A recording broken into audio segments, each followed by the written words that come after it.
विजयपूर जिल्ह्याचे पोलीस अधीक्षक लक्ष्मण निंबर्गी, अतिरिक्त पोलीस अधीक्षक रामनगौड हत्ती, पोलीस उपअधीक्षक बसवराज यलीगार तसेच सीपीआय मल्लय्या मठपती गोल गुंबद सर्कल यांच्या मार्गदर्शनाखाली सरकारच्या विविध योजनेअंतर्गत पुरवठा केला जाणारा शासकीय अन्नधान्य, रेशन धान्य अवैधरित्या वाहतूक होत असल्याची खात्रीशीर माहिती मिळाल्यावर सीताराम लवाणी आणि विजयकुमार निंगप्पा गुमशेट्टी, अन्न निरीक्षक विजयपूर यांच्या संयुक्त कारवाईत PCI PS कुचबाळ, Adarsh Nagar police station तसेच कर्मचारी आरएस मरेगुडी, पीएस आजूर, मस्तान बगळी यांनी 12 सप्टेंबर रोजी संध्याकाळी 4:45च्या सुमारास विजयपूर शहरातील विजया ट्रॅव्हल्स समोरील सर्व्हिस रोडवर धाड टाकून एक ट्रक ताब्यात घेतला।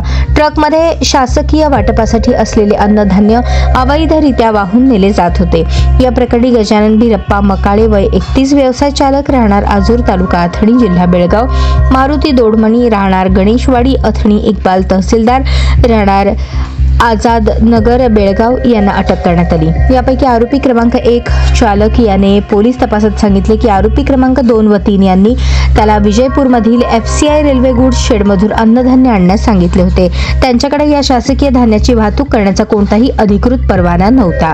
त्यांच्याकडून 426 पोती अन्नधान्य, तांदूळ 210.43 क्विंटल, किंमत 4,76,310, अशोक लेलँड ट्रक क्रमांक MH46F2761 अंदाजे किंमत 5 लाख जप्त करण्यात आले आहे।